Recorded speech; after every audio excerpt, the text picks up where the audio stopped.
तो स्वागत है आप सभी का डाउटनेट की स्पोकन इंग्लिश क्लास में। और हमारा आज का जो लेक्चर है ये है टेंसेस का लेक्चर नंबर 1। जैसा कि आप सभी को पता है कि रुबैना मैम और मैं आपको मिलकर पढ़ाएंगे स्पोकन इंग्लिश, मतलब कि हम आपको बोलना सिखाएंगे इंग्लिश। जो भी डर है आपके दिल में, दिमाग में और आपकी जुबान पर भी, जिसके कारण आप बोल नहीं पाते हैं, तो ये सारी दिक्कत, ये सारी तकलीफें आपकी खत्म हो जाएंगी। इस बात की गारंटी डाउटनेट आपको देता है। करना क्या होगा, सबसे पहले मैं बता दूं कि आज की क्लास हमारी होगी लेक्चर नंबर 1, जिसमें मैं आपको इंट्रोडक्शन दूंगी। इंट्रोडक्शन का मतलब हिंदी में होता है परिचय। मैं आपको आज अलग अलग चीजों का परिचय दूंगी, जैसे कि मैं आपको एक टेंस का चार्ट दूंगी, कंप्लीट नहीं, कुछ छोटी छोटी चीजें जो आपको याद करनी होगी। फिर मैं आपको सब्जेक्ट क्या होता है, वर्ब क्या होता है, ऑब्जेक्ट क्या होता है, नाउन क्या होता है, प्रोनाउन क्या होता है, एडवर्ब, एडजेक्टिव, ये सब चीजें क्या होती हैं। देखो, मैं इन्हें डिटेल में अभी आपको नहीं पढ़ाऊंगी, क्योंकि मैं केवल अभी ये चाहती हूँ कि आप शुरुआत करें बोलने की, छोटे छोटे वर्ड्स यूज करें, छोटे छोटे सेंटेंसेस यूज करें, जो भी जवाब दे वो हमेशा इंग्लिश में दें। उसके लिए मैं आपको ये छोटी छोटी चीजें बता रही हूँ कि आपको कहाँ क्या यूज करना है और उन्हें हम इंग्लिश में क्या बोलते हैं। That's it. हो सकता है आपको ये चीजें पहले से पता भी होंगी, लेकिन हम एक रिविजन जो है उस तरीके का हम कर लेते हैं।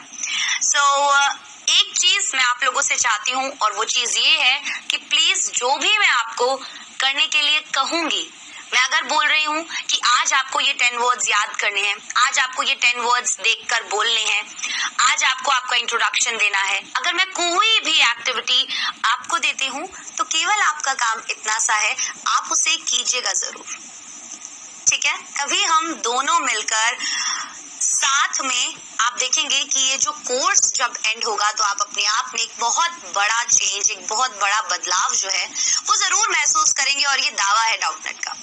अब आज की क्लास में सबसे पहले आपको लगेगा मैम नाउन बता रहे हो, प्रोनाउन बता रहे हो, थोड़ा सा इम्पोर्टेंट है ये चीज आपके लिए जानना, ताकि अगर आपको छोटे छोटे जवाब देने हैं, छोटी छोटी चीजें बोलनी है, ये है, वह है, ये वो, क्या क्या चीजें हैं, इसलिए मैं आपको एक बार बता देती हूँ, ठीक है। फिर हम एक टेंस का चार्ट देखेंगे, किस तरीके के सेंटेंस होते हैं वो देखेंगे, और लेक्चर के एंड में हम वोकैबुलरी के 10 वर्ड्स देखेंगे। रोजाना क्लास में आपको 10 वर्ड्स दिए जाएंगे, जिन्हें आपको याद करना है, उनका मतलब क्या होता है, और अपनी डेली लाइफ में यूज करना शुरू करना है। आइए स्टार्ट करते हैं आज का लेक्चर। सबसे पहले आपको एक डेफिनेशन दिख रही है, एक परिभाषा दिख रही है, वो है नाउन की। आपने बचपन से ही पढ़ा है कि किसी भी व्यक्ति, वस्तु, स्थान आदि के नाम को हम संज्ञा कहते हैं, क्योंकि नाउन को हिंदी में हम संज्ञा कहते हैं। नाउन बेटा हमारे चारों तरफ है। ये पेन एक नाउन है, ये रिमोट एक नाउन है, ये घड़ी एक नाउन है, ये टी शर्ट एक नाउन है, ये बोर्ड एक नाउन है, आपके हाथ में जो फोन है वो भी एक नाउन है, टीवी नाउन है, लैपटॉप नाउन है, बेंच नाउन है, चेयर नाउन है। आप चारों तरफ नाउन से घिरे हुए हैं। ये बात आपको समझ में आ गई। जिस चीज का भी नाम दिया हुआ है ना, वो नाउन है। अब मैंने आपको बता ही दिया, ठीक है, लेकिन साथ ही साथ जैसे हुआ हैप्पीनेस, कोई भी क्वालिटी जो है वो भी नाउन के अंदर आती है। क्लियर? जैसे हम कहें हैप्पीनेस, एंगर, और क्या चीजें हो सकती हैं, फ्रस्ट्रेशन, इरिटेशन, इस तरीके की चीजें भी नाउन के अंदर आती हैं। सेंटेंस में वो सब्जेक्ट का काम, मतलब कि सब्जेक्ट कौन होता है, जो काम को करता है, हिंदी में हम उसे कर्ता भी बोलते हैं। नाउन में आशा करती हूँ आपको समझ में आया। एग्जांपल्स मैं आपको दे देती हूँ, जैसे Ram, boy, Ganga river, Bible, Gita, Quran, desk, fear, happiness. Fear डर, हैप्पीनेस खुशी, ये सब क्या है बेटा, नाउन है। क्लियर? यहाँ तक आपको समझ में आया? आगे बढ़ते हैं। अब बारी आती है प्रोनाउंस की, तो आपने हिंदी में जरूर पढ़ा होगा, क्योंकि मुझे पता है ये जो संज्ञा, सर्वनाम, क्रिया, क्रिया विशेषण, इनकी डेफिनेशंस ना हमें हिंदी में बड़े अच्छे से याद होती हैं, क्योंकि बचपन में बहुत याद करवाई जाती है। प्रोनाउंस क्या होते हैं? जब हमें नाउन की जगह कोई और वर्ड यूज करते हैं, लेकिन वो बताता हमें नाउन के बारे में ही है, वो एक प्रोनाउन कहलाता है। मतलब नाउन की जगह काम आने वाले वर्ड्स को हम प्रोनाउन बोलते हैं। मेरी बात ध्यान से सुनिए। जैसे अगर मैं बोलूं कि Ram is a good boy. Ram is a good boy. He likes cricket. उसे क्या पसंद है? उसे क्रिकेट पसंद है। राम एक अच्छा लड़का है, उसे क्रिकेट पसंद है। यहाँ पर हमने ही जो यूज किया वो किसके लिए यूज किया? राम के लिए। और आपको पता है किसी भी व्यक्ति का नाम, किसी भी पर्सन का नेम क्या होता है? नाउन होता है। तो जब हमने राम की जगह यहाँ पर यूज किया है ही, तो ये क्या कहलाएगा? ये हमें बोलेंगे हम इसको प्रोनाउन। आ गई बात समझ में? अब अगर देखो, जैसे यहाँ पर अलग अलग लिखे हैं, आई आप खुद के लिए यूज करते हैं।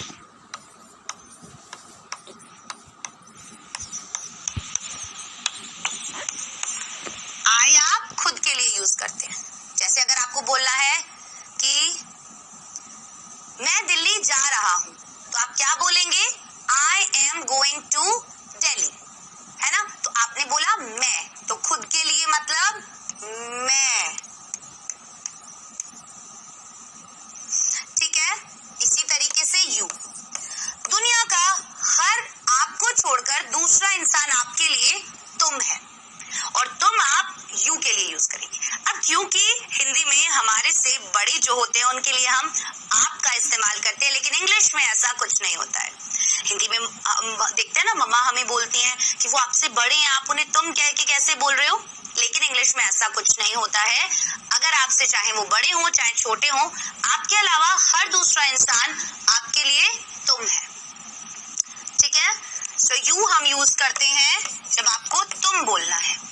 उसके बाद अगर मैं बोलूं ही, तो ही हम मेल के लिए यूज करते हैं, और मैं बोलूं शी, तो शी हम फीमेल के लिए यूज करते हैं। क्लियर? उसके बाद बारी आती है इट की, और इट बेटा नॉन लिविंग थिंग्स के लिए यूज होता है। नॉन लिविंग थिंग्स मतलब निर्जीव चीजें। ठीक है? निर्जीव चीजें अगर आपको पॉइंट आउट करनी है तो आप उसके लिए इट का यूज करेंगे। उसके बाद ऐसे और भी बहुत सारे हैं, जैसे दे मतलब वे लेकिन प्लूरल में। अगर बहुत सारे लोगों को आपको बोलना है, जैसे अगर आप बोले they are going to Delhi, हमने क्या बोला? वे दिल्ली जा रहे हैं। तो दे मतलब वे, लेकिन 3-4 लोग होंगे, एक नहीं होगा। ठीक है? उसी तरीके से my self, this, that, who, which, everyone, ऐसे बहुत सारे प्रोनाउंस होते हैं जो नाउन की जगह पर हम यूज करते हैं। जैसे हु हुआ, मतलब कि हु मतलब कौन, विच मतलब कौन सा, तो इनकी एक अपनी फैमिली है। ठीक है? इसके बारे में भी हम आगे आने वाली क्लासेस में जरूर पढ़ेंगे। अभी मैं केवल आपको छोटी छोटी चीजें याद दिला रही हूँ। क्लियर? उसके बाद अगर हम बात करें वर्ब्स की, तो कोई भी क्रिया, कोई भी काम, कोई भी एक्शन जो होता है वो वर्ब कहलाता है। जैसे कि दौड़ना, भागना, तैरना, चलना, सोना, जागना, उठना, बैठना, ये सब क्या है? ये सब क्रियाएं हैं। आप जो भी काम कर रहे हैं वो क्या कहलाएगी? क्रिया कहलाएगी। क्लियर? जैसे run, dance, swim, throw, catch. Throw मतलब फेंकना, कैच मतलब पकड़ना। उसके बाद अगर हम बात करें एडजेक्टिव्स की, अभी तक हमने बात की नाउन, प्रोनाउन और वर्ब की। अब मैं बताऊं अगर एडजेक्टिव्स के बारे में, तो एडजेक्टिव्स क्या होते हैं? हिंदी में अगर आपको याद हो तो हम बोलते हैं उन्हें विशेषण। और विशेषण मतलब एडजेक्टिव का काम क्या होता है? ये हमें नाउन और प्रोनाउन की क्वालिटीज के बारे में बताते हैं। क्वालिटीज मतलब उनकी विशेषताओं के बारे में बताते हैं। जैसे कि Sita is wearing a beautiful dress। अब ड्रेस एक नाउन है और ड्रेस कैसी है? सुंदर है। ड्रेस एक नाउन है, फ्रॉक हो गई, ड्रेस हो गई, कुछ भी वो एक चीज है, वो एक नाउन है, वो एक संज्ञा है। लेकिन वो चीज कैसी है? वो चीज खूबसूरत है। तो ब्यूटीफुल क्या हुआ? एक एडजेक्टिव हुआ। हमें आई बात समझ में? आ गई। उसके बाद अगर हम बात करें तो अनेक एग्जाम्पल्स आप यहाँ पे देख सकते हैं। देखो, मॉडिफाई नाउन्स मतलब वो उसकी क्वालिटी के बारे में बता रहा है, उसके गुण के बारे में बता रहा है। ठीक है, वो दोनों का बताएगा, नाउन का भी, प्रोनाउन का भी। ठीक है, क्योंकि प्रोनाउंस क्या है, उन्हें हम नाउन की जगह ही तो यूज कर रहे हैं, राइट? कम ऑन, आगे बढ़ते हैं। एडवर्ब्स के बारे में बात करते हैं। जैसे मैंने बताया, एडजेक्टिव नाउन और प्रोनाउन को क्वालिफाई करता है, उनकी विशेषता बताता है। वैसे ही एडवर्ब्स वर्ब्स की विशेषता बताते हैं, वर्ब्स को क्वालिफाई करते हैं। अब आप बोलेंगे मैम इसका भी एग्जाम्पल बताइए। अगर मैं बोलूं कि राम रन्स फास्ट, राम दौड़ता है, लेकिन कैसे दौड़ता है? तेज दौड़ता है। तो यहाँ पर उसके दौड़ने की विशेषता हमने बताई कि भाई वो तेज दौड़ता है, इसीलिए ये यहाँ पर एडवर्ब कहलाएगा। ये बात आपको समझ में आई कि नहीं आई? आई। अब यहाँ पर हमने लिखा है कि एडवर्ब्स जो हैं वो वर्ब्स को भी क्वालिफाई करेंगे, एडजेक्टिव्स को भी क्वालिफाई करेंगे और अदर एडवर्ब्स और दूसरे एडवर्ब्स जो होंगे उनको भी क्वालिफाई करेंगे। ध्यान से मेरी बात सुनना। अगर मैं लिखती हूं Ram runs extremely fast,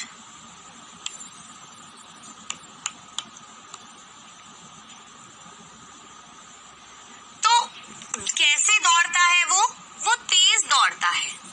fast adverb हो गया, लेकिन इसको भी कोई क्वालिफाई कर रहा है। दौड़ता तो है लेकिन बहुत ज्यादा तेज दौड़ता है, तो ये भी एक एडवर्ब कहलाएगा।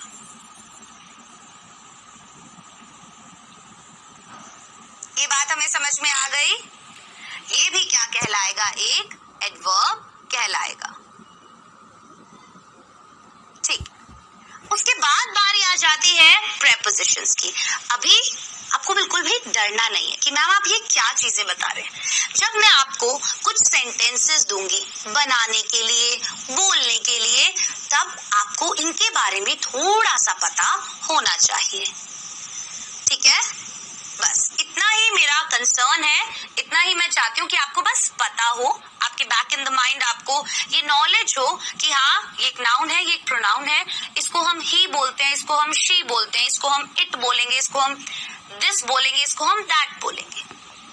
ठीक है, उसके बाद बारी आती है प्रेपोजिशंस की। प्रेपोजिशंस क्या होते हैं? Relate nouns and pronouns to other words in a sentence. ये क्या काम करते हैं? ये नाउन और प्रोनाउन को सेंटेंस के दूसरे भाग से रिलेट करते हैं। जैसे about, at, down, for, of, with.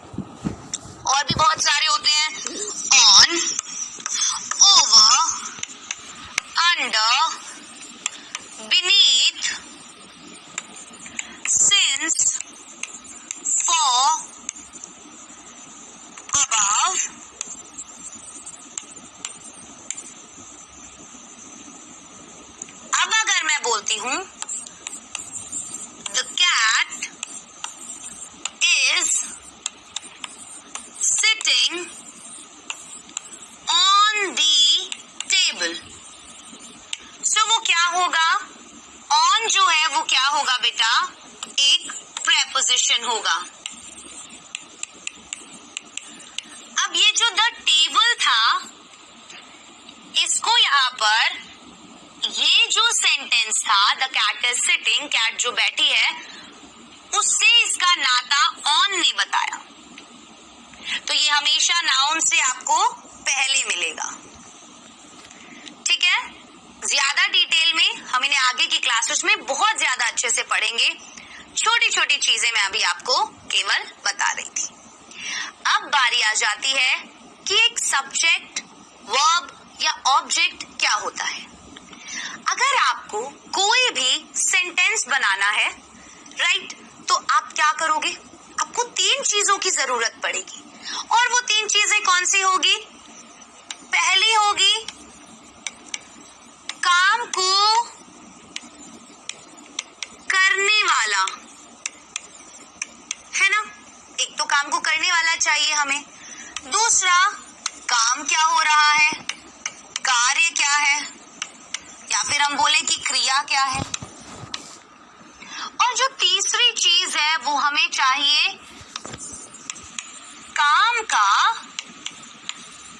असर किस पर हो रहा है।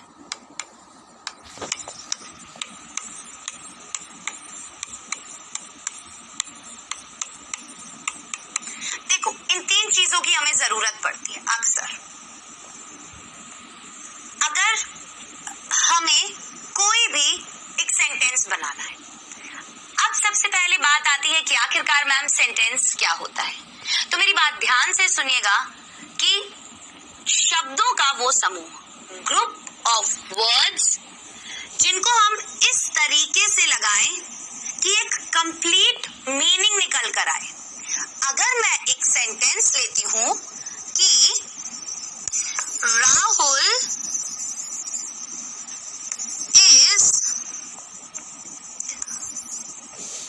इज लेजी, हम लिख लेते हैं राहुल इज लेजी। राहुल कैसा है? राहुल बहुत आलसी है। देखो, कुछ जो वर्ड्स मैं आपको बताती जा रही हूँ, ये आप अपनी वोकैबुलरी में ऐड करते जाइए कि मैम ने लेजी का मतलब क्या बताया था? आलसी बताया था। ठीक है, राहुल इज लेजी। अब राहुल आलसी है, ये मतलब निकल कर आया। अगर मैं इसको लिखती लेजी राहुल इज, तो ये कोई वैसा नहीं होता। Is lazy Rahul.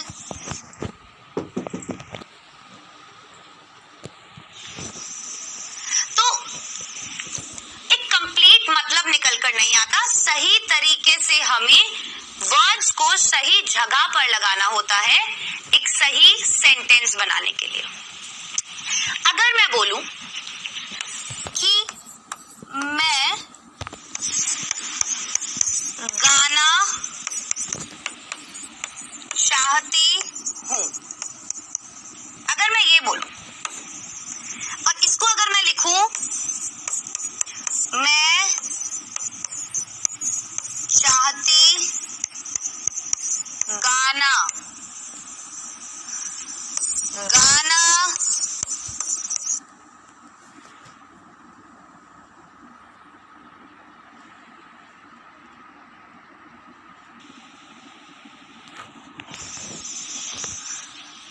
गाना मैं हूं, कोई मतलब नहीं निकलता। लेकिन अब मैं बोलूं कि मैं गाना चाहती हूं, तो हमने सभी चीजें सही तरीके से लगाई, तो एक कंप्लीट मतलब निकल कर आया। तो हमें जरूरत होती है एक सब्जेक्ट की, एक वर्ब की और एक ऑब्जेक्ट की। अब सब्जेक्ट क्या होता है? देखो, हिंदी में सब्जेक्ट को कर्ता बोला जाता है और ये काम को करने वाला कहलाता है। क्या कहलाता है? काम को करने वाला कहलाता है। अब आप मेरी बात ध्यान से सुनिए। जैसे मैंने बताया, मैं गाना चाहती हूँ, यहाँ पर गाना कौन चाहती है? मैं। तो ये कौन हो गई? कर्ता, मतलब कि सब्जेक्ट। बस इतनी सी बात हमें समझनी थी। आई आप बात समझ में आसानी से आ गई होगी। So subject is a part of sentence. Subject एक सेंटेंस का वो हिस्सा होता है दैट कंटेन्स द पर्सन और थिंग परफॉर्मिंग द एक्शन, कि जो एक्शन हो रहा है ना वो चीज वो सब्जेक्ट करता है। और verb in a sentence, action कह सकते हैं या फिर हम उसे वर्ब भी कह सकते हैं, कि जो क्रिया हो रही है, जो काम हो रहा है, उसको जो कर रहा है वो सब्जेक्ट कहलाएगा। ठीक है, उसके बाद बारी आती है वर्ब की। सो वर्ब हमने बताया कि कोई भी एक्शन जो है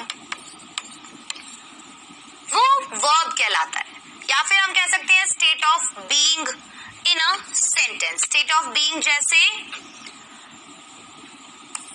अगर मुझे बोलना है इज एम आर अगर यूज करेंगे आप, वॉज वर यूज करेंगे, हैज हैव यूज करेंगे, ये सब स्टेट ऑफ बीइंग में आ जाते हैं। ठीक है, ये उन वर्ब्स में आ जाते हैं। Verbs can be expressed in different tenses. अब verbs जो है अलग अलग टेंस में अलग अलग तरीके से आते हैं और अलग अलग रूप में भी आएंगे। अब किस तरीके से, किस रूप में, किस टेंस में हमें मिलेंगे वो हम आगे आने वाली क्लासेस में धीरे धीरे समझेंगे। अभी आपको केवल इतना ध्यान रखना है कि वर्ब जो होती है वो क्या होती है, जो भी काम हो रहा है वो हम वर्ब कहलाती है वो। उसके बाद बारी आती है ऑब्जेक्ट की। तो ग्रामर में an object is a noun, pronoun और अ नाउन फ्रेज, कि नाउन, प्रोनाउन या फिर कोई भी नाउन फ्रेज ऑब्जेक्ट हो सकता है। जैसे हमारा सब्जेक्ट नाउन और प्रोनाउन था, वैसे ही हमारा ऑब्जेक्ट भी नाउन और प्रोनाउन हो सकता है। राइट, जैसे Ram is playing with bat. Ram bat के साथ खेल रहा है। यहाँ पर राम क्या है, एक नाउन है, एक संज्ञा है, और ये सब्जेक्ट भी है, क्योंकि यहाँ पर खेलने का काम राम कर रहा है। काम हो क्या रहा है, खेलने का, तो ये हो गई हमारी वर्ब, हो गई ना। अब राम के खेलने का असर किस पर पड़ रहा है, बैट पर। किस चीज से वो खेल रहा है, बैट से, तो यहाँ पर बैट ऑब्जेक्ट हो गया। इतनी सी बात हमें समझनी थी और मैं आशा करती हूँ कि आपको ये बात समझ में आई होगी। बहुत आसान एग्जाम्पल्स के साथ मैं अभी आपको समझा रही हूँ ये कुछ छोटी छोटी चीजें।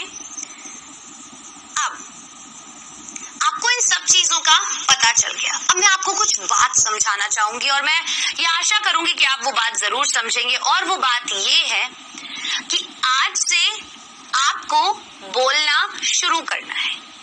और ये बोलना आप कैसे शुरू करेंगे? आप बोलेंगे मैम हमें बहुत ज्यादा डर लगता है ना, हमें ऐसे लगता है कि कोई हम किसी के सामने बोल रहे हैं तो हम गलत बोल देंगे। कोई बात नहीं।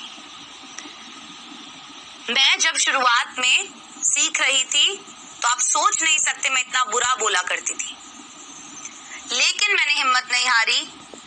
मैं लगातार उस चीज पर काम करती गई और आज मैं आपको वही चीज पढ़ा रही हूँ। सो अगर आप भी चाहते हैं कि आपको इंग्लिश बहुत अच्छे तरीके से बोलना आए, so you have to do only one thing and that thing is practice. आप छोटी छोटी चीजें बोलना शुरू कीजिए। ग्रामर आपकी मैं ठीक करते हुए चलूंगी। मैं आपको कुछ डेली लाइफ में सेंटेंसेस होंगे वो भी बताऊंगी। ठीक है, मैं आपको बताऊंगी कि हर एक सामान को हम क्या बोलते हैं, कैसे आप और बेहतर शब्दों का यूज कर सकते हैं बोलते समय। तो बेटा जब ये जो अंदर का डर है ना, ये तब तक नहीं निकलेगा जब तक लड़ोगे नहीं इससे। ठीक है, और बहुत सारी मुसीबतें आएंगी बीच में सोचोगे छोड़ यार नहीं हो पा रहा है, लेकिन अगर उस समय छोड़ दिया ना तब फिर खत्म ही हो जाएगी कहानी। अभी आपको लग रहा है मैम ये छोटी छोटी आप मुझे ग्रामर की चीजें क्यों बता रही, क्योंकि ग्रामेटिकली सही बोलना भी बहुत ज्यादा इम्पोर्टेंट है। गलत ग्रामर यूज करके हम नहीं बोलेंगे। हम डाउटनेट से सीख रहे हैं, हम सही ग्रामर का यूज करके सही इंग्लिश बोलेंगे। क्लियर हो गई ये बात? अब आप सभी मेरे साथ हैं। चलिए अब यहाँ पर आपको कुछ हेल्पिंग वर्ब्स दिख रही हैं, जिन्हें हम अक्सर अपनी लाइफ में गलत जगह इस्तेमाल कर देते हैं। तो मैं आपको एक बात बताऊंगी, यहाँ पर आपने देखा हेल्पिंग वर्ब्स को और यहाँ आपको दिख रही है मेन वर्ब्स। तो मैं यहीं पर आपको एक चीज बता दूंगी, वो होंगी मेन वर्ब्स। दो तरीके की वर्ब्स जो हैं किसी भी सेंटेंस में आपको काम आएंगी। कैसे? एक एग्जाम्पल से समझते हैं।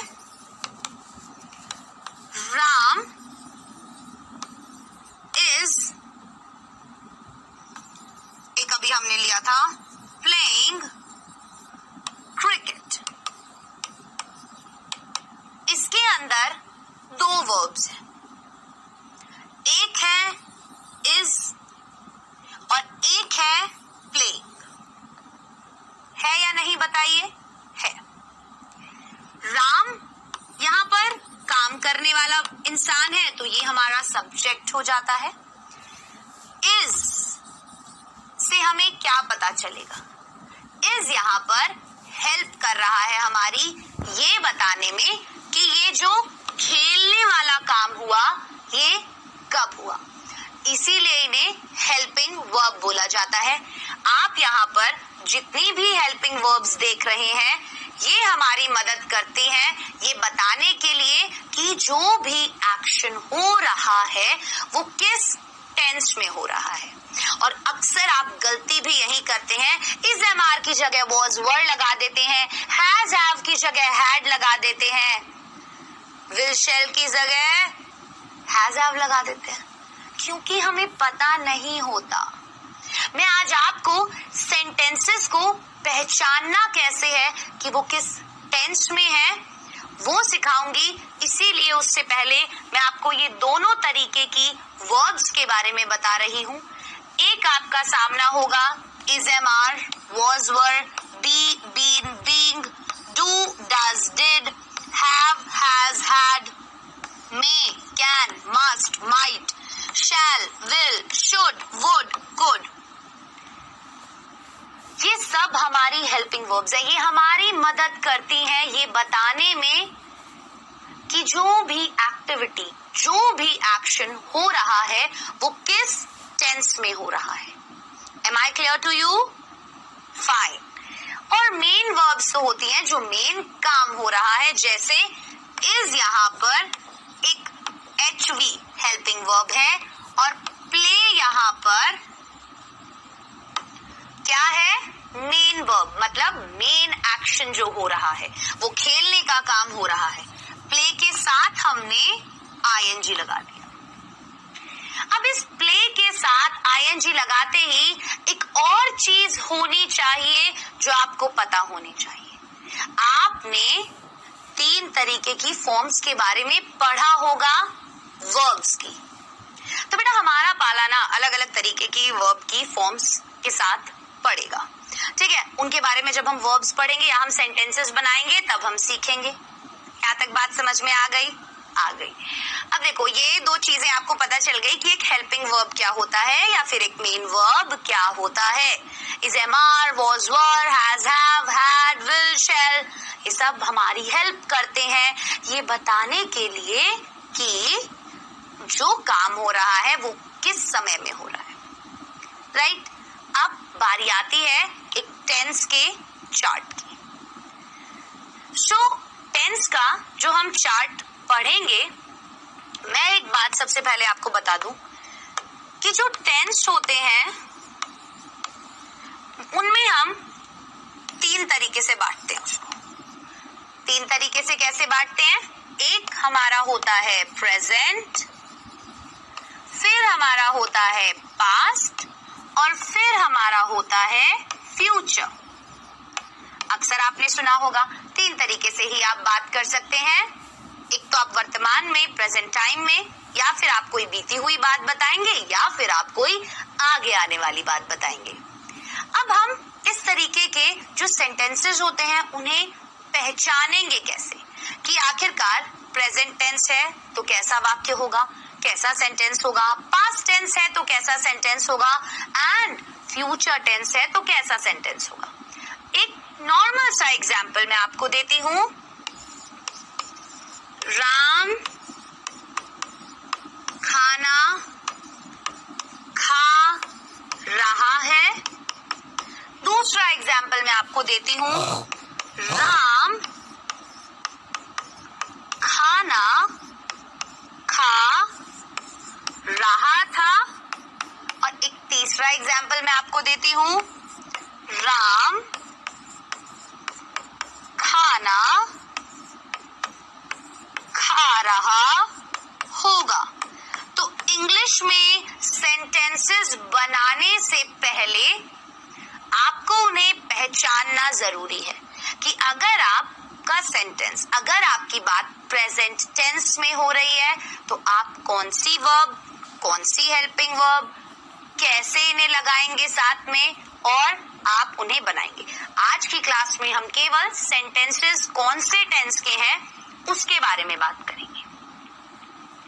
ठीक है। अब हर एक टेंस के अंदर 4 तरीके के टेंस होते हैं। 4 तरीके की, क्योंकि अलग अलग सिचुएशन होती है। जैसे कि अभी आपको एक चार्ट दिखेगा, ये रहा वो चार्ट, और इसके अंदर आपको दिख रहा है प्रेजेंट, पास्ट, फ्यूचर दिख रहा है। प्रेजेंट में हम जब भी बात करते हैं हम क्या बोलते हैं, है का यूज होता है अंत में। जब हम पास्ट में बात करते हैं तो हम था, थे, थी यूज करते हैं। और जब हम फ्यूचर में बात करते हैं तो हम गा, गे, गी का यूज करते हैं अक्सर। राम खाना खा रहा होगा, राम सो रहा होगा, सीता जाग रही होगी, वह गा रही होगी। कोई भी चीज, वह स्कूल जा रहा होगा, वह स्कूल से आ रहा होगा, वो स्कूल जाता था, वो दिल्ली में रहता था। अलग अलग सेंटेंसेस अलग अलग समय के बारे में, अलग अलग टाइम के बारे में हमें बताते हैं। राइट। सो सी, हर एक टेंस में 4 तरीके के और टाइप आपको मिलेंगे। उनका नाम है indefinite, continuous, perfect, perfect continuous. ठीक है। अब वैसे ही पास्ट में भी 4 है और वैसे ही फ्यूचर में भी 4 है। अब आज की क्लास में आप सीखेंगे कि कोई भी सेंटेंस आपको कैसे पहचानना है और आपको पता होना चाहिए कि अगर मैं जो बात बोल रहा हूँ वो प्रेजेंट टेंस में बोल रहा हूँ तो मैं कौन सी हेल्पिंग वर्ब और मेन वर्ब की फॉर्म यूज करूंगा। समझ में आई बात? देखो, जैसे अगर मेरे सेंटेंस के अंदर लास्ट में ता है, ते है, ती है, ती हो ये आता है तो मैं बात कर रहा हूँ प्रेजेंट टेंस की, प्रेजेंट इंडेफिनिट टेंस की। इन सभी को यूज करके सेंटेंस बनाने के अलग अलग फॉर्मूलाज होते हैं, अलग अलग रूल होते हैं। जैसे ही हम उन रूल्स को समझ लेंगे हम बहुत इजीली हमारे दिमाग में आया हुआ सेंटेंस इंग्लिश में बदल पाएंगे। ठीक है। जैसे मेरी बात सुनो, यहाँ पर आपको दिख रहा है कि रहा, रही, रहे प्लस है, मतलब रहा है, रही है, रहे हैं अगर है तो लिखा है कि इज एमआर का यूज करो वर्ब की 4th फॉर्म के साथ। वर्ब की 4th फॉर्म मतलब वर्ब की फर्स्ट फॉर्म के साथ आईएनजी लगा दो। अब इतनी नॉलेज तो आपको होगी ही कि अगर कोई क्रिया है प्ले, खेलने का काम हो रहा है तो आप इसके आगे आईएनजी लगा दोगे। कब? जब बात होगी रहा है, रही है, रहे हैं की। मैं इन्हें अगली क्लासेस में अच्छे से आपको डिटेल में बताऊंगी, लेकिन अगली क्लास में आने से पहले आपको करना क्या है, आपको ये वाला जो पूरा चार्ट यहाँ पर दिख रहा है इसे पी जाना है घोट के। आपको केवल ये याद रखना है, इन्हें यूज कहाँ करना है ये मैं आपको आगे आने वाली क्लासेस में सिखाऊंगी। केवल आपको क्या करना है, आपको ये पता होना चाहिए कि अगर मेरे सेंटेंस के एंड में ता है, ते है, ती है, ती हूं आ रहा है, तो मैं क्या करूंगा, डू डज का इस्तेमाल करूंगा कहीं ना कहीं। अगर मेरे सेंटेंस में रहा है, रही है, रहे हैं आ रहा है, तो मैं इज एम आर और वर्ब की फोर्थ फॉर्म का यूज करूंगा। अगर मेरे सेंटेंस में चुका है, लिया है, दिया है आ रहा है अंत में, तो मैं हैज, हैव और वर्ब की थर्ड फॉर्म का यूज करूंगा। इन्हें सही जगह पर कैसे यूज करना है वो मैं आपको हमारी अगली क्लास होगी उसमें बताऊंगी। मैं बस ये चाहती हूँ कि आप सेंटेंस को पहचान लें और उसमें कौन सी हेल्पिंग वर्ब लगती है वो आपको याद हो जाए एक बार। जैसे ही वो याद हो गया तो सेंटेंस बनाना बहुत ज्यादा आसान हो जाएगा हमारे लिए। तो याद हो जाए एक बार, जैसे ही वो याद हो गया तो सेंटेंस बनाना बहुत ज्यादा आसान हो जाएगा हमारे लिए।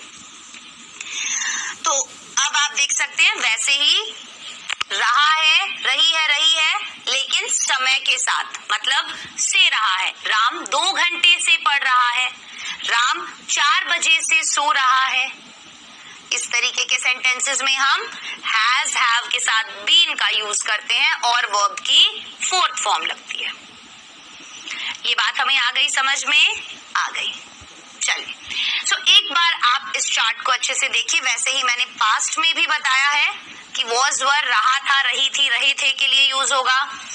चुका था, चुकी थी, लिया था, दिया था के लिए हम हैड के साथ वर्ब की थर्ड फॉर्म लगाएंगे। और रहा था, रही थी, कब, से रहा था, से रही थी के लिए हम क्या करेंगे, सिंस और फॉर के साथ हैड, बीन और वर्ब की फोर्थ फॉर्म लगाएंगे। केवल मैं आपसे जब ये पूछूं ना कि रहा था, रही थी में कौन सी वर्ब की फॉर्म लगेगी या कौन सी हेल्पिंग वर्ब लगेगी, आपकी जुबान पे होना चाहिए वॉज, वर और वर्ब की फोर्थ फॉर्म। अगर ये चीज दिमाग में है तो बिल्कुल सही सेंटेंस बनाना बहुत आसान हो जाएगा। इसलिए ये याद करके आना आपके लिए बहुत ज्यादा इंपॉर्टेंट है आपकी अगली क्लास के लिए। तो अगर आप ये याद करेंगे अच्छे से और मैं अगर अगली क्लास में कुछ क्वेश्चंस आपसे करवाऊं, इन पर बेस्ड कुछ सेंटेंसेस लिखो और आपको पहचानने हो तो मजा आ जाएगा। ठीक है, अब बात हुई इस चार्ट की। एक बात ध्यान रखना, वर्ब की फोर्थ फॉर्म का मतलब होता है वर्ब की फर्स्ट फॉर्म के साथ आईएनजी। और वर्ब की फर्स्ट फॉर्म क्या होती है, सिंपल, जो भी क्रिया हो रही है, जैसे रन, प्ले, स्विम। ठीक है, समझ में आ गया। जैसे रन की 3 फॉर्म क्या होती है, रन, रैन, रन। यहां तक आपको ये बात समझ में आई। चलिए, हम इन वर्ब्स की फॉर्म को भी धीरे धीरे समय के साथ याद करते हुए चलेंगे। आपको नोट्स में दे दी जाएंगी, ठीक है, आप नोट्स में उन्हें अच्छे से देखिएगा और उन सभी को याद जरूर कर लीजिएगा। एक साथ सारी याद करना बहुत मुश्किल हो सकता है, तो धीरे धीरे करके, थोड़ी थोड़ी करके हम हमेशा याद करेंगे ताकि सही फॉर्म हम आगे लगा सके। तो अब आपका काम आपको समझ में आ गया है कि क्या करना है। अब देखो, यहाँ पर एक प्रैक्टिस कर लेते हैं कि मैं अगली क्लास में आपको क्या करवाऊंगी। जैसे मैंने लिखा, ये लोग हमें खेलने नहीं दे रहे हैं, रहे हैं।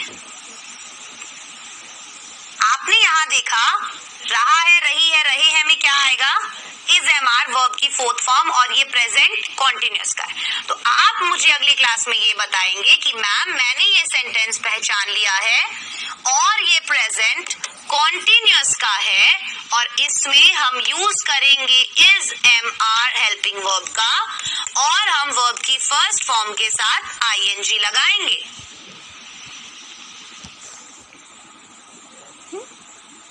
ठीक है, मैं वहां एक बार गया हूं, दिया हूं, लिया हूं, चुका हूं, जैसे लिया है, दिया है।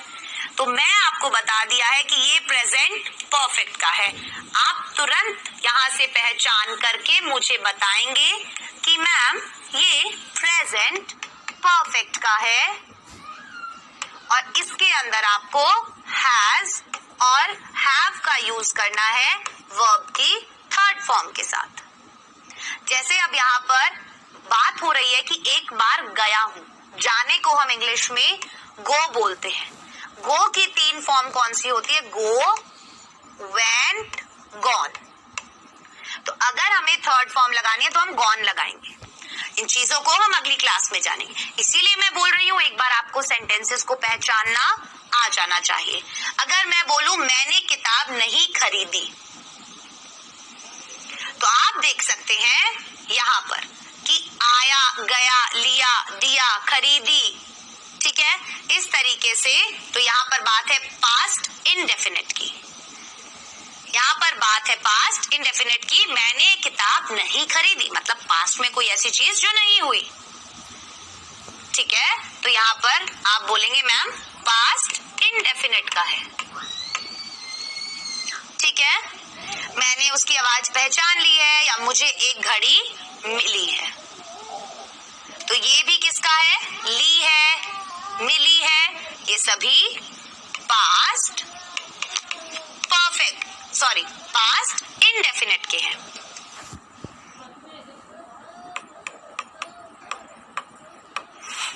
अब आप सेंटेंसेस को पहचान लेंगे।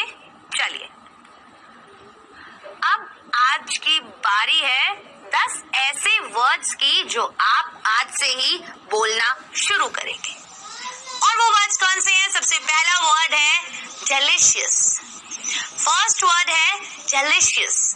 डेलिशियस का मतलब होता है स्वादिष्ट।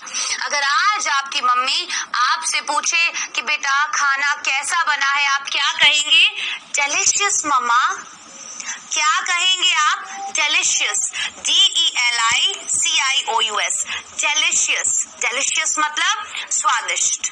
आप ये नहीं बोलेंगे मम्मा खाना बहुत अच्छा बना है, आप क्या बोलेंगे? डेलिशियस मम्मा, ठीक है। अब इस बात पे मम्मा को अगर मम्मा से पूछे इसका क्या मतलब है, तो आप उन्हें बताइएगा जरूर कि इसका मतलब होता है मम्मा बहुत स्वादिष्ट खाना बना है, ठीक है। चलिए अगला वर्ड हमारा है जिम। जिम मतलब होती है व्यायामशाला, जहां अक्सर लोग कसरत करने के लिए जाते हैं, ठीक है। तो हमने एक और नया वर्ड जाना जो है जिम, और जिम में लोग अक्सर कसरत करने के लिए जाते हैं, ठीक है। अगला वर्ड है हमारा किचन। किचन जिसे हम अक्सर रसोई भी बोलते हैं। मैं किस तरीके से शब्दों को बोल रही हूँ? किचन, किचन, ऐसे ही आपको भी बोलना है, ठीक है। अब आप रसोई को रसोई नहीं किचन बोलेंगे। बोलेंगे या नहीं बोलेंगे बताइए? बोलेंगे। अगला वर्ड हमारा है गैलरी। गैलरी, गैलरी मतलब गलियारा। गैलरी मतलब गलियारा। आपके घर में ये जो छोटी छोटी चीजें हैं जैसे किचन, गैलरी, इनको आप गली या फिर गलियारा, ठीक है, या फिर कोई और चीज बोलना बंद कीजिए। आप उन्हें इंग्लिश के शब्दों में बदल दीजिए, ठीक है। अगला वर्ड है हमारा ट्रैश। ट्रैश, ट्रैश मतलब कूड़ा। ट्रैश मतलब कूड़ा। एक जगह हम और ट्रैश वर्ड को यूज करते हैं जब हमें बोलना हो कि ये तो बिल्कुल बकवास घटिया चीज है, तो आप क्या बोलेंगे? This is totally trash. This is totally trash. Trash मतलब कूड़ा, ठीक है। नेक्स्ट वर्ड है हमारा dentist. Next word is dentist. Dentist मतलब दांतों के रोग का वैद्य या फिर दांत का इलाज जो करता है। तो आप ये अगर आप दांत का इलाज करवाने जा रहे हैं तो आप क्या बोलेंगे? आप डेंटिस्ट के पास जा रहे हैं। किसके पास जा रहे हैं? डेंटिस्ट के पास, ठीक है। अगला शब्द है हमारा बिहाइव। बिहाइव, बिहाइव मतलब छत्ता। मधुमक्खी का छत्ता देखा है? उसे हम क्या बोलते हैं? बिहाइव। हाइव होता है छत्ता, जब बी लग जाता है तो मतलब मधुमक्खी का छत्ता। सो बिहाइव, मधुमक्खी का छत्ता। ये चीजें आप अक्सर अपने आसपास देखते हैं। Next is filthy. Filthy, filthy मतलब गंदा। कोई चीज बहुत ज्यादा गंदी हो तो आप उसे क्या बोलेंगे? filthy। ठीक है, ये नए शब्द हैं जो आपको अपनाने हैं। आप बोल सकते हैं दिस इज filthy, ये बड़ा गंदा है। दिस इज ट्रैश, ये पूरा कूड़ा है। दिस इज माई किचन, ये मेरी रसोई है। बोलेंगे या नहीं बोलेंगे? आज से शुरू करेंगे ये छोटी छोटी चीजों को बोलना। ठीक, उसके बाद है सैलून। एक तो बहुत लोग इन्हें सलून बोलते हैं। आप अक्सर जहां बाल कटवाने जाते हैं, फेशियल करवाने जाते हैं, तो आप उस जगह को बोलेंगे सैलून। आप क्या बोलेंगे उस जगह को? सैलून। ठीक है, अब स्वॉम्प्ड। स्वॉम्प्ड का मतलब होता है वेरी बिजी। अगर आपको बोलना है कि आप बहुत ज्यादा व्यस्त हैं, बहुत ज्यादा बिजी हैं, तो आप ऐसे मत बोलिए कि I am very busy. No, आप क्या बोलेंगे? I am swamped. So I am very busy की जगह आप बोलेंगे आई एम स्वॉम्प्ड। I am स्वॉम्प्ड। ठीक है, ये कुछ अच्छे अच्छे शब्द हैं जो आप इस्तेमाल करना शुरू कीजिए आज से। अब प्रॉमिस कीजिए आप करेंगे ये काम। अब बारी है क्विज की, और क्विज में 2 क्वेश्चंस आएंगे, जवाब दीजिएगा उनका। क्वेश्चन नंबर 1 आपके सामने ये रहा। I am swamped, what is the meaning of swamped? Very tired, very busy, very funny या none? I am swamped sentence में स्वॉम्प्ड का मतलब क्या है? बहुत ज्यादा थका हुआ, बहुत ज्यादा व्यस्त, बहुत ज्यादा मजाकिया या कोई भी नहीं?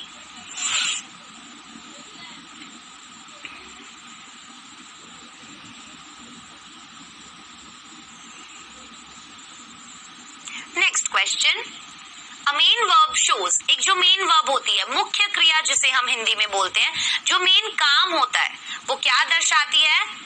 एक्शन, जो भी काम हो रहा है वो, और state of being helping verb, सहायक क्रिया को दर्शाती है। नाउन, किसी भी संज्ञा को दर्शाती है, या प्रोनाउन, किसी भी सर्वनाम को दर्शाती है।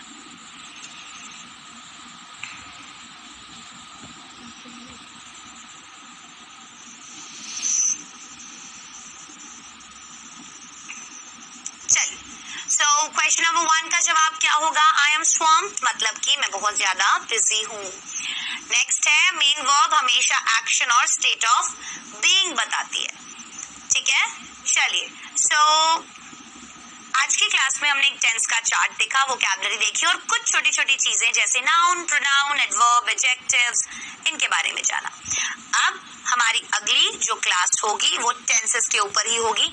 हम प्रॉपरली अगली क्लास में क्या सीखेंगे, उससे पहले आपका होमवर्क आएगा। ये सेंटेंसेस मैंने आपको दिए हैं और आपको इसमें क्या रिकॉग्नाइज करना है? Correct tense. जैसे हमने अभी 4-5 सेंटेंसेस देखे थे और उनमें हम क्या ढूंढ रहे थे? कि कौन से टेंस की बात हो रही है। आप मुझे बताएंगे कि किस टेंस का है ये सेंटेंस। क्लियर? आप करेंगे ये काम। अगर ये अच्छे से आप सबमिट करेंगे अपना होमवर्क, तो हम अगली क्लास में और अच्छे से इनको समझ पाएंगे और हम फिर सेंटेंसेस बनाना शुरू करेंगे अगली क्लास में। ठीक है, चलिए, बोलना भी शुरू करेंगे और बनाना भी शुरू करेंगे। चलिए, अब आपकी अगली क्लास टेंसेस के ऊपर ही होगी। सेंटेंस को कैसे बनाना है, किस काल की बात हो रही है, किस समय की बात हो रही है, उसके अकॉर्डिंग वो बनता चला जाएगा, बहुत आसानी से, आपको पता भी नहीं चलेगा। ठीक है, कुछ रूल्स के हम अलग अलग टेंसेस की बात करेंगे। ये बात समझ में आ गई? चलिए, अब मैं आप सभी से अलविदा लेना चाहूंगी। मुलाकात होगी अगले लेक्चर में। तब तक के लिए अपना ध्यान रखें, डाउटनेट के साथ जुड़े रहें, क्योंकि अब पढ़ना हुआ आसान।